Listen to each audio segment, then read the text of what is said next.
Ça y est, le PSG s'active enfin sur le mercato. On vous donne toutes les dernières infos transferts du club parisien dans un instant.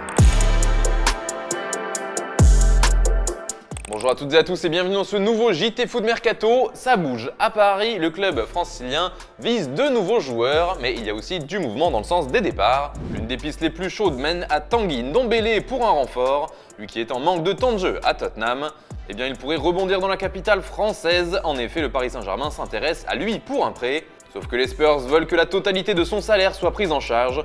Le PSG continue d'étudier le dossier pour l'instant et pourrait bien formuler une offre de prêt avec option d'achat. D'ailleurs, un temps évoqué dans un possible échange, Leandro Paredes a refusé de partir pour rejoindre l'écurie anglaise. Autre joueur de première ligue en galère avec son club, c'est Pierre-Emerick Aubameyang. Et oui, les Gunners veulent s'en séparer le plus tôt possible. Plusieurs clubs sont venus au renseignement et d'après Sky Sports, il y a du beau monde. Le PSG mais aussi la Juventus, l'AC Milan, le Séville FC et l'Olympique de Marseille. Tous ces clubs sont intéressés plutôt par un prêt, même si tous auraient du mal à assumer son salaire à 100%.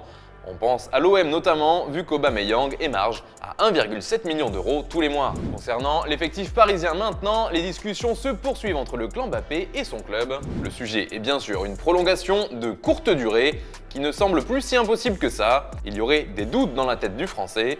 De son côté, le PSG lui proposerait un pont d'or avec un salaire de plus de 40 millions d'euros par an. Layvin Kurzawa, lui, pourrait partir car il n'entre plus dans les plans de Mauricio Pochettino. Et le nom du latéral gauche a été évoqué à plusieurs endroits.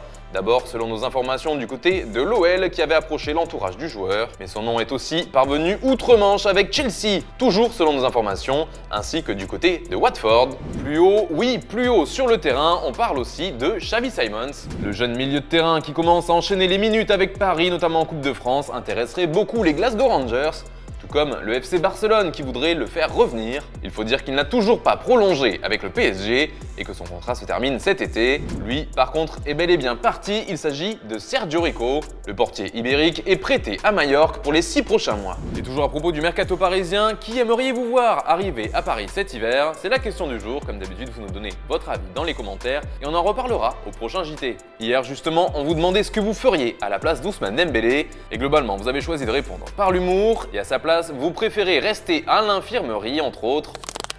Et puis dans le reste de l'actu mercato, le Séville FC revient à la charge pour Anthony Martial. On vous en avait déjà parlé avant que la Juventus ne vienne s'immiscer dans le dossier, mais selon nos informations, donc le club andalou est bien revenu aux nouvelles pour retenter sa chance. Manchester United s'est dit ouvert à un prêt à condition que le salaire de Martial soit pris en charge totalement. On parle de 1,3 million d'euros par mois. Et puis c'est officiel, malgré de nombreuses rumeurs de départ, Hugo Lloris reste à Tottenham et mieux, il prolonge. Le portier et capitaine de l'équipe de France est désormais lié aux Spurs jusqu'en 2024. Enfin, c'est fini pour l'ancien défenseur Thomas Vermaelen qui raccroche les crampons. Il a décidé de mettre un terme à sa carrière après son passage au Vissel Kobe. L'AS Saint-Etienne signe 2 défenseurs que l'on connaît bien en France. Il y a d'abord Joris Gnagnon qui fait son retour en Ligue 1. Il portera le numéro 23 et s'engage pour 6 mois avec les Verts, lui qui était libre de tout contrat depuis cet été et son départ de Séville. Même chose pour Eliakim Mangala.